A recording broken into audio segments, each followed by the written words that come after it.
메이저 수학학원 원장 홍인철입니다. 안녕하세요. 네. 오늘 치러진 내정중학교 2학년 시험에 대해서 이제 좀, 총평을 하고 이제 좀 아이들이 어려웠던 문제를 한 문제 풀어볼까 해요. 네. 일단은 많이 어려웠어요. 그러니까 많이 어려웠다가 일단 총평이죠. 그러니까 내정중이 그 간의 시험을 그렇게 어렵게 내지 않았어요. 중3도 그렇고 중2도 그렇고 보통은 이제 대표적인 유형의 문제, 그 다음에 이제 예전부터 나오던 문제를 다시 뭐 쓰거나 아니면 비슷하게 내거나 이제 그래서 굉장히 익숙한 문제, 대표적인 유형 문제로 내서 어렵지 않았었는데 특히 중2는 계속 이제 쉽게 냈었죠. 그래서 계속 쉽게 냈었는데 오늘 문제는 쉽지 않았다는 거.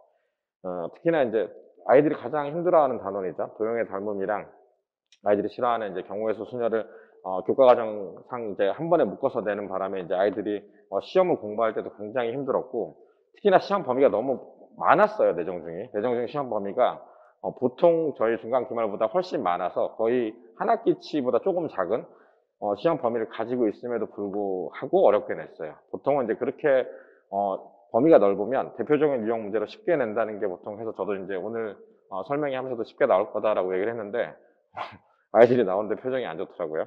이제 시험지 회수를 하러 갔었는데 도형은 그래도 닮은 같은 경우는 아이들이 워낙 이제 힘들어하고 어려워해서 그렇지 도형 자체는 어제 치러진 순회 중이 좀 낯선 문제가 되게 추가돼서 도형 형태가 되게 낯선 거랑 달리 도형 자체는 이렇게 낯설지 않은 그냥 일반적으로 닮으면서 나오는 문제들로 구성이 됐어요.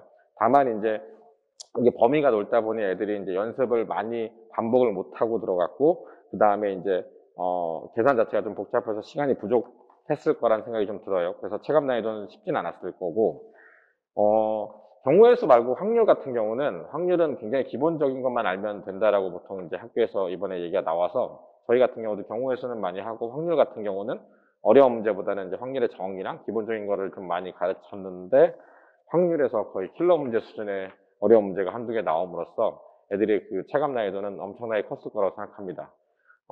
제가 볼 땐 평균적으로 한 서너 개는 더 틀렸을 거예요. 아마 더 내려가는 학생도 있을 테고요.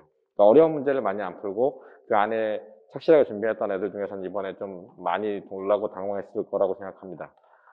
제가 이제 기말고사 특강을 했었는데 그때 이번에 경우의 수 순열할 때 굉장히 좀 어려운 문제를 몇 개 넣어서 예전에 이제 내정이나 순회에 있었던 문제라서 했을 때 아이들이 좀 반발하긴 했었어요. 이렇게까지 어렵게 안 나온다.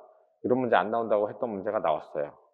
그러니까 23번 지금 좀 이따 풀 문제 수직선에서 이제 나는 문제도 제가 그때 마지막 문제로 풀면서 이렇게까지 나오진 않겠지만 이런 문제도 나올 수 적이 있단다라고 얘기했던 문제가 나왔고 앞부분에 그 20번 문제 같은 경우도 이제, 이거는 이제 수학적 정의로 이제 교란순열, 완전순열 문제죠. 그래서 수용도로 풀기도 하고, 아니면 그 자리 바꿔 앉는, 자기 자리에 안 앉는 거에 대해서 제가 개수를 외우라고 해서 설명을 주면서, 그냥 이건 고등학교 때 필요한 상식으로 알아두라고 얘기를 했던 게 나와버렸어요. 물론 이거는 그냥 수용도로 세면 되긴 하는데, 아이들이 이제 이거 문제 풀 때 앞에 도형이 이제 시간이 굉장히 부족한 가운데, 뒤에서 이제 풀던 익숙하게 쉽게 풀리던 문제가 아니다 보니까 어떻게 보면 굉장히 시험 보는 내내 당황스럽고 힘들었을 거라고 생각이 듭니다. 그리고 지금 뒤에 보는 이제 확률 문제 한 문제를 풀 건데 이게 난이도가 좀 전에 제가 순회중 거를 보면서 문제 풀면서 찍었던 문제보다 난이도가 훨씬 높아요. 그래서 굉장히 애들이 점수가 많이 떨어질 수도 있다는 거 좀 감안하시면 좋을 것 같고요. 이 문제는 이제 좌표 평면이 이제 이 좌표 P1,1에서 시작을 해서 X좌표는 이 규칙에 따라서 움직여요. X좌표는. Y좌표는 이 규칙에서 따라 움직이죠. 그래서 동전을 던져서 앞면이 나오면 X축 방향으로 1, 뒷면이 나오면 음의 방향으로 2로 간다라는 거고 여기는 이제 주사위를 던져서 소수가 나오면 Y축 방향으로 2를 가는 거고 그 위에 수가 나오면 음의 방향으로 1로 이동하는 이런 규칙에 따라서 결국은 이제 P의 1,1이 이렇게 이동을 한 거죠. 여기 어디 갔어? 여기인가? P-로 간 게 마이너스 1, 3이 된 거죠. 그럼 이제 이렇게 된 거죠. X는 어떻게 된 거예요? 1이 마이너스 1로 갔으니까 마이너스 2만큼 간 거죠. 그 다음에 얘는 Y는 이렇게 간 거니까 플러스 2만큼 간 거예요. 그죠? 그러면 결국은 이제 X, Y를 분리해서 얘기를 해야 되지만 그 다음에 이제 경우의 수 자체는 이제 곱하겠죠. 왜냐하면 이 그 P의 이 점 자체가 여기로 움직이기 위해선 X좌표로 이동하는 과 동시에 Y좌표도 동시에 일어나는 게 완전하게 일어나야 되는 사건이기 때문에 고벨 법칙상 수영도를 그리듯이 이제 곱한다라는 걸 이제 먼저 알아둘 거고요. 여기 보이나? 그러면 일단은 먼저 요거부터 해볼게요. X좌표가 마이너스 이만큼 가야 되는 거죠. 마이너스 이만큼 가려면 이런 거죠. 4번을 던졌어요. 그죠? 4번을 동전을 던져가지고 앞면이 x를 나왔다고 생각하고 뒷면은 그러면 4-x개가 나왔겠죠. 뒷면은 그죠? 그러면 앞면이 x만큼 나왔을 때는 양의 방향으로 1만큼 갔어요. 1 곱하기 x 이렇게 되겠죠. 그 다음에 뒷면이 요만큼 갔으면 얘는 어떻게 되겠어요? 음의 방향이니까 마이너스 이만큼 간 게 이렇게 되겠죠. 요게 어떻게 되는 거예요? 이렇게 이동한 게 마이너스 이만큼 가야 되는 거죠. 마이너스 이만큼 간다는 거는 자 요거는 x고 요건 분배 법칙 이렇게 하겠죠. 그러면 마이너스 8 플러스 2x 마이너스 2가 되고 3x는 6이니까 x가 2가 되겠죠. 그래서 결론적으로 얘기하면 얘 두 번 나오면 되겠구나. 앞면 두 번, 뒷면 두 번 나오면 되는데 그러면 이렇게 되는 거죠. 두 번 나온다는 거는 동전을 던져서 앞면이 나오는 거는 한 가지 경우죠. 앞면 한 가지, 뒷면 한 가지잖아요. 동전을 던졌을 때는. 한 가지의 경우가 두 번 나오는 거예요. 그래서 한 가지 경우가 두 번 나오고 한 가지 경우가 두 번 나오고. 그래서 이거는 사실 곱할 필요가 없는 거긴 한데 뒤에 이제 하는 것 때문에 그런 건데 문제는 뭐냐면 이게 그렇죠. 앞면이 두 번 나오고 뒷면이 두 번 나와야 돼요. 근데 이제 이렇게 되면 좀 편하게 하기 위해서 이걸 좀 지울게요.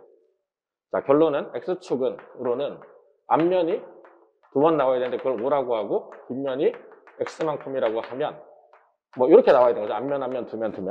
근데 이럴 수도 있잖아요. 앞면 하가 다 나오고 여기 뒷면 나오고 이렇게 나오는 것도 있죠. 요 가지수를 이제 하나씩 세야 되는 건데 중학교 과정에서는 이걸 하나씩 다 세긴 해요. 그래서 이거를 하나씩 세보면 6가지가 나오게 되는데 사실 제가 이제 특강할 때도 알려줬지만 사실은 좀 편하게 하려면 요거는 같은 것을 나열하는 수열인 거죠. 사실은 같은 것을 나열하는 수열은 전체 4개를 나열하고 얘네들끼리 자리를 바꿔도 똑같은 경우에 쓰기 때문에 얘네들 나열하는 거 2 곱하기 1 두 가지를 나열하는 이거 왜 안 나오지? 2 곱하기 1 이걸 나열하는 것도 2 곱하기 1이죠. 그래서 결론적으로 얘기해서 6가지다 이제 라고 하는 거를 이제 구해내면 좋을 것 같아요.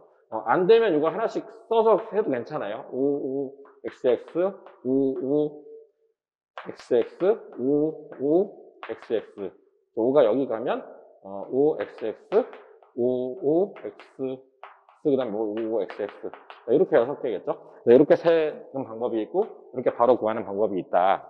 그래서 이제 다시 돌아와서 결론적으로는 얘기해서 얘가 1이 여기까지 가는 데 있어서는 앞면, 뒷면이 한 개씩 나오긴 하지만 얘네들이 가지수가 6가지인 거죠. 이 자체가 X축이 움직이는 경우였어요.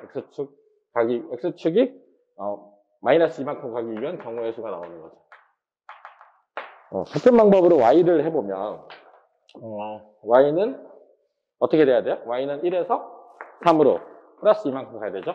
플러스 이만큼 가야 되는데 주사위를 던져서 소수가 나오면 아니가만 나오면 이 얘기를 하는 건데 양방향이.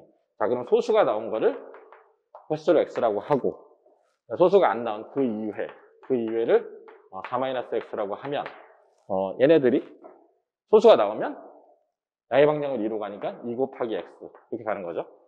그 이외의 수가 나오면 음양 방향이니까 그 4-X만큼의 마이너스를 가서 얘가 결론적으로 얼마큼 가야 돼요? 2만큼 가야 되죠. 그래서 얘가 2 가게 되면 이러면 얘네들이 횟수가 어떻게 되는지 아까랑 똑같은 방법으로 구하는 거예요. 2x 분배 법칙하면 마이너스 4 플러스 x는 2가 되고 3x는 6이니까 이것도 x가 마이너스 2네요. 그러니까 이게 결국은 똑같죠. 얘가 2. 그러면 소수랑 그 이외에다가 나오는 게 얘처럼 가지수는 6가지가 똑같을 거예요. 2이니까. 예를 들면 소수 나오는 걸 뭐라 그러고 이걸 x라 그러면 이 5x를 나열하는 가지수는 위에랑 똑같이 6가지죠. 그런데 아까 얘네들은 한 가지씩 있었잖아요. 앞면, 뒷면 나오는 게. 근데 이제 얘네들은 경우의 수를 셀 때 생각하면 소수는 주사위를 보면 이 중에서 소수가 2, 3, 5잖아요. 그죠? 3가지죠. 그 위에도 3가지. 그렇기 때문에 이 4가지를 던졌을 때 소수가 나오는 거는 이렇게 되겠죠. 이게 소수가 나오고 그 위에가 나올 거 아니에요. 그죠? 그런데 이제 얘네들이 자리를 바꿔서 곱하는 경우의 수를 구하는 거기 때문에 아까 이 구한 것처럼 6을 곱하는 거죠. 그죠? 그러니까 이게 소수를 5라고 하고 x 할 때 5, 5, x, x, 뭐 5, x, 5, 5 하는 것들도 다 경우의 수가 3, 3, 3, 3이기 때문에 요거를 다 곱한 거에다가 이게 가지수가 6개니까 6을 곱한다. 이런 뜻으로 받아주시면 돼요. 그래서 이제 결국은 이렇게 되는 거. 이게 이제 y축이 플러스 y점 자체가 플러스 2 가는 경우의 수고 이게 x가 마이너스 1로 가는 경우의 수죠. 그래서 저거를 곱하면 얘가 6이죠. 2 곱하기 3. 여기는 3이 4개에다가 2 곱하기 3이 또 있어요. 이거를 다 정리하면 2가 2개, 3이 하나, 둘, 6개죠. 그래서 결론적으로 얘기하면 이 꼴로 나타내기 위해서 한 거죠. 그죠? 자, A는 얼마? A는 2. B는 6. 자, A 더하기 B는 8. 여기까지 풀어내야 맞출 수 있는 문제예요. 이게 어려운 이유는 이 하나하나가 했던 것도 되게 복잡하고 그 개별적인 사안 자체는 아이들이 아는 것이지만 하나하나 사안이 되게 복잡하고 그것을 다 계산을 해내야 되는 와중에 앞에 이제 어려웠던 문제나 도형까지 해결을 하면서 해야 되기 때문에 이걸 실제적으로 푼 아이들보다는 보통 맞은 아이는 아까 찍어서 맞췄더라고요. 실제 이제 풀어서 맞춘 아이가 없지는 않을 텐데 난이도가 상당히 있었던 문제라는 생각이 좀 듭니다. 결국은 그 자유학년제 이후로 이제 굉장히 중2가 시험이 되게 쉽게 나오고 작년에 코로나 이후로도 굉장히 좀 쉽게 나오고 있었는데 내정에서도 좀 이렇게 어렵게 나갈 수 있다는 시그널을 좀 준 것 같아요. 아이들이 이제 공부를 좀 더 많이 해야 되고 정시가 확대되는 판에 이제 수학을 좀 쉬운 문제만 계속 접하다 보니까 이제 어려운 문제를 안 푸는 경향이 있는 거를 좀 생각을 하시는 것들라는 생각이 들어서 앞으로 아마 종종 어렵게 나올 수 있다는 생각이 들어서 어떻게 보면 중등 내신을 준비할 때도 좀 어려운 문제를 많이 풀고 연습을 많이 할 수 있었으면 좋겠습니다. 감사합니다.